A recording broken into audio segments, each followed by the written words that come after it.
السلام عليكم. هذا النهار الاول كنخدموا البوليساج هذا الموتوبيس يدور اللي صورتي، والثاني دابا الانسان يكون الارتيزانه في الدار ديالو تيخدم الحامض الرنج الليمون وهاد الحلفه والتيل كنبقى كيرجع بريو. من بعد ان شاء الله كيبدا في البدايه بحال هكا يسحل هكا وتدار هنا ادواء الروماتيزم هاد المفاصل جميع الامراض اللي تداوى به الروماتيزم الزهايمر المفاصل هاد الاشياء. كاين اللي يقول لك هاد الكلمه ديال الروماتيزم او كاين نو. دابا تنشاهدوا فرماسيانات تيبيعوا الدواء وخص اليد اليسرى غادي لان القلب على اليسار فوالا ما يدوش ضربه. ان هذه علاش درتوا اليد اليسرى القلب اذا كان القلب فيه شي حاجه ولا شي الم ولا شي سقطه ولا شي حاجه الروماتيزم المفاصل الزهايمر النسيان قد يكونوا ناقصين. هذا تنشاهد مع شاهد المغربي المواطنين والمواطنات كلهم تسالوا السؤال اللي يسمعوا انايا تنهضر نوضحهم واحد لا ان هذا راه الفارماسيات ولا شي وعلاش بغاو يشريو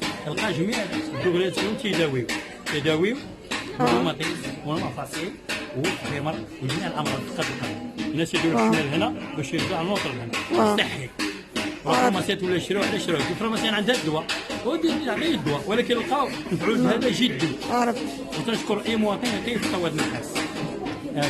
راه الطواب ديالها صحي. هذه هذا علاش دايرين هذه السبيكه ونخليوها حمراء ان داك الزرقه ديالو تجي على الانسان. البليطان تيديروه بيض باش نطيبوه فيه صحي. وتنشاهدوا الكاميرا ديالي لما تمشي على شي تمشي صحيه علاش انا نطيب فيها سدناب غابي صالحه نطيبها. فوالا اوكي هذه الكاميرا ديالي نطيبها انا على طياب صحي. Voilà. Alors, j'ai été à la place Séfarine, non pas pour le bruit qu'il y avait, et c'est un bruit qui est tout à fait normal, il faut l'accepter. Donc vous allez devoir faire preuve d'un petit peu de tolérance par rapport à cette vidéo. J'étais sur la place Séfarine. Et là, je vais vous expliquer pourquoi il est intéressant, pourquoi c'est important de cuisiner dans une marmite, dans une casserole en cuivre. Eh bien, pour 4 raisons, les suivantes. La conductivité thermique. Ce n'est d'ailleurs pas un secret, le cuivre offre parmi tous les autres matériaux la meilleure conductivité thermique. Il répand la chaleur rapidement et de manière homogène sur toute la surface de la marmite. Ceci empêche vos aliments de cramer ou de déborder pendant la cuisson. Le lait ne déborde pas lorsqu'il est préparé dans du cuivre et même les plats délicats tels que du chocolat fondu, des bonbons de caramel ou la polenta ne brûlent pas et n'attachent pas lorsqu'ils sont préparés dans du cuivre. La deuxième raison, c'est pour l'hygiène. Le cuivre a des vertus antibactériennes. Selon des études récentes, le cuivre peut même détruire des staphylocoques résistants apparus ces dernières années dans les milieux hospitaliers. Nous allons garder ça entre parenthèses. Alors, ce qu'il y a en plus, c'est que le cuivre aide à lutter contre toute contamination par des champignons et d'autres bactéries responsables du pourrissement des fruits. Dans les pays chauds, le lait est conservé dans des pots en cuivre. Voilà. La troisième utilité, c'est sa résistance et sa stabilité. Le cuivre est résistant à presque toutes sortes d'influences environnementales, très important avec les changements de l'environnement actuellement. Et oui, il faudrait être éco-responsable. Petit clin d'œil par rapport à cette chaîne YouTube, justement. Alors, même la plupart des aliments acides n'ont aucune prise sur le cuivre, car l'acidité attaque seulement sa couche supérieure. Le cuivre est mis à nu et brille de nouveau après contact avec de l'acide. Par exemple, vous faites une compote de pommes, votre marmite, elle est nickel, quoi. Le cuivre a des vertus autoprotectrices. Il se protège des intempéries et de l'oxydation en formant de la patine au contact de l'oxygène. Donc à l'oxydation, il y a ce qu'on appelle la patine. Et il s'assombrit peu à peu pour prendre la couleur marron sombre. Alors avec de l'acide et des produits de polissage, vous pouvez éliminer la patine sans toutefois dégrader le cuivre en dessous. Alors, Le cuivre ne doit pas obligatoirement briller, sa couleur peut changer et vos marmites en cuivre peuvent porter des traces d'utilisation au fil du temps. C'est comme avec le cuir, quoi. Et c'est une chose que j'adore. Alors, quatrièmement, les propriétés catalytiques. Le cuivre offre de nombreuses possibilités dans la cuisine.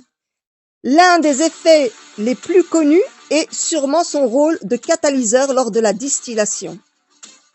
Le cuivre élimine de manière effective les arômes indésirables de sulfure d'hydrogène qui apparaissent pendant la production d'alcool. En même temps, il retient les alcools de Fusel et contribue ainsi à l'obtention d'un arôme agréable. Les échanges d'ions de cuivre permettent à ce que l'on puisse préparer de la confiture dans une bassine de cuivre sans sucre gélifiant. C'est pourquoi je prépare mes confitures justement dans mes casseroles en cuivre, ainsi que mon fromage d'ailleurs. Alors, lors de la production du fromage, une chaudière à fromage en cuivre aide à cailler le lait de manière homogène. Voilà. Alors, ce que je vous ai cité ici, ce n'est pas une liste exhaustive, pas du tout. Je serais ravie de recevoir de votre part, sous commentaire, vos avis, ainsi que les avis contraires. Voilà, et je répondrai avec plaisir. Merci pour votre écoute et nous retournons à notre vlog Place Séfarine. والثاني دابا انسان يكون الارتيزانه في الدار ديالو تيخدم الحامض الرنج الليمون وهاد الحلفه والتين كنبقى كيرجع بريو ومن بعد ان شاء الله كيدير اليديده بحال هكا يسحب هكا وكيدير هنا ادواء الروماتيز هاد المفاصيل جميع الامراض اللي تداوى بها الروماتيز الزهايمر المفاصيل هاد الاشياء كاين اللي كيقول لك هاد الكلمه ديال الروماتيز او كينو دابا تنشاهدوا فارماسيانات تيبيعوا الدواء في اليد اليسرى غادي لان القلب على اليسار فوالا ما يديروش ضروه ان هذه علاش درتو لي اليسرى القلب اذا كان القلب فيه شي حاجه ولا شي الم ولا شي سقطه ولا شي حاجه الروماتيز المفاصيل الزهايمر النسيان قد يكونوا ناقصين هذا تنشاهد مع شاهد المغربي المواطنين والمواطنات كلهم كيسالوا السؤال اللي نسمعوا انايا تنهضر نوضحهم واضح لله ان هذا راه الفارماسيات ولا شي وعلاش ولا يشراو تلقى جميع الدغريات كلهم تيداويو الروماتيز والمفاصيل والزهايمر وجميع الامراض قد القلب الناس يديروا الشمال هنا باش يرجع الوتر هنا صحي الفارماسيات ولا يشراو علاش يشراو الفارماسيات عندها الدواء ودير عليه الدواء ولكن لقاو مفعول هذا جدي عرفت وتنشكر اي مواطن يعطيه الطواد النحاس راه الطواد ديالها صحي هذه هذا علاش دايرين هذه السبيكه ونخليوها حمراء لان هذاك الزرقاء ديالو مزيان على الانسان البليطان تيديروه به باش تنطيبوا فيه صحي وتنشاهدوا الجمعيه ديالي لما تمشي على شي تمشي صحيه علاش ما نطيب فيها سدناب غابي صلصه نطيبها فوالا اوكي هذه الجميله ديالي نطيبها انا على طياب صحي فوالا هادشي هذا مدينه فاس العلميه ام المدن كبار الخزانات القرويين المدرسه اللي تعملوا الطلبه هنايا مدينه فاس العلميه راه ماشي انا تنشكر على الاحسان ديالها مدينه العلميه المثقفه بالناس علماء اللي فيها صانعين صانع تقليدي ونجار منقاش جلايجي دباس خراج وقاف مول السطر اللي كيضرب في الناريه جميع الصناع التقليديين من العلماء ماشي علماء القراءه علماء العلم علماء القراءه علماء الاعلام علماء اللي تسموا الادوات اليدويه هذا تسمعوا فيه الاشياء هذا من الخشب تصنع به الاشياء اللي تنصنعوا بها الادوات هذو حنا تنخدموش بالكهرباء تنخدموا بيدوي بعقليا يجي فنيا هذا هو الشيء يسمى العلم يقبضوا الجار كان العلم القارئ القرويين كان علمي صانع تقليدي في الكورونا الاشياء كلها الحمد لله تنصبوا على هذه عطانا الله واحد النقطه اللي هي السنه اللي قالوا نعرف لما السلس تجي العمر نتاعهم وما غناش السلس العمر الانسان وهذا الانسان يحط على ناسه الصناعه التقليديه راه منتجه عالميه والنحاس راه تيتف على العالم الاسرائيلي يعرفوا الناس راه جدودنا كانوا يطلبوا النحاس والطين نخلق الله في البلاد من الاول الطين ماشي الطين مجلد الطين الترابي ومن بعد الحمد لله باختصار هنا لقينا بحث صحي ولينا نطيبوا فيه. علاش؟ كيديروا القصور في البلد وجميع المغاربه مرض السرطان. مرض السرطان والامراض كلها. انا انسان هاد الكوكوتات وهاد لاخون وهاد لامانيو راه ماشي صحيح. عارف عباد الله راه انسان يجيو نقولوا عندنا ناكلوا 1000 ريال ناكلوا غير 400 ونتبعوا اخرى ونشريو طويوه بحال هذه نديروها لوليداتنا نطيبوا فيها راه صحيه.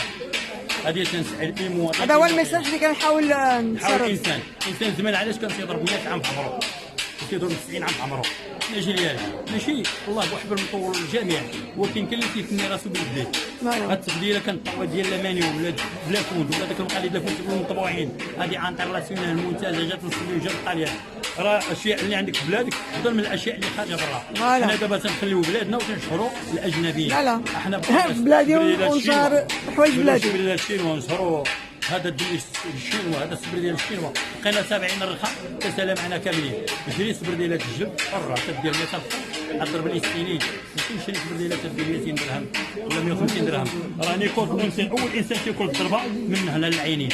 كانت نسحل هذه صنداله النعل ديال الجلد والبلغه ديال الوزانيه وكل شيء كان ممتاز. بحال كاين حوايج بحال هكا الناس 35 سنه خدامين بهم. هذيك هو 35 سنه تبقى هو هذيك كنحيوها فيها بحال هذه كنطروه هنا قهوه حتى ولا قهوه يقولوا اكيد الجدود هو الجدود هذا هو الاصاله. هو انسان شي يدوي ما يطبخ ويدير شي حاجه اللي مموالنا. الانسان يحاول شي حاجه اللي يصح ولاده وناسه ويتنبه بجدوده اللي ولا جدو ضرب 120 وضرب 100 صحاب عمره. وهذا اليوم هذا السن تيخلص 36 سنه 40 وكمل 50 سنه ولا 57 سنه ولا حاجه. علاش؟ تغذيه الماكله ما عطيتش بالدواء ما عطيتش بالدواء كلشي جمع لك الله كلشي ولي دواء. اذا انت البشر ولا يبقى يتحرك حتى هو بالدواء. اذا شنو هو السبب؟ رجعوا للفلاحه ديالنا الاولى الغبار عطاك بالغبار ويقام بالغبار وكلشي بالغبار تيغبر تيغبر الباب الطاطات كانت تدوز عندنا يومين وهي فتيه. علاش ديال الغبار دابا ولات برشاشه ديال الدواء اللي حنا نوض الدواء كلشي نوض الدواء. اذا كيدير هادشي ما يتقادش ما يهوش ما يطيحش. الانسان خصو يخدم عقلو هادشي كنهضر عليه. وانا هذا علاش نهضروا عالميا الحمد لله جاردان ايكولوجي ونتمنى يفتح المصير للجميع ويخدم عقلو. راه لا يضيع نقولوا 10 وتشطر نضيع 20 ونبقى نحافظ على صحتي. الانسان ما عز عنده شنو اللي عزيز عنده؟ عزيز عنده صحته. صحه بلا صحه ما كاين والو. الصحه شنو يبقى؟ ما بقى حتى حاجه. انا صحتي راس مالي اللي مشيتي اش من حد يبقى لي. وانا تنشاهد مع اي مغربي اي مواطنه تنصحوا نصيحه لله دار صحي النحاس ماشي تشكركم على النحاس باش تجيو تشريوه.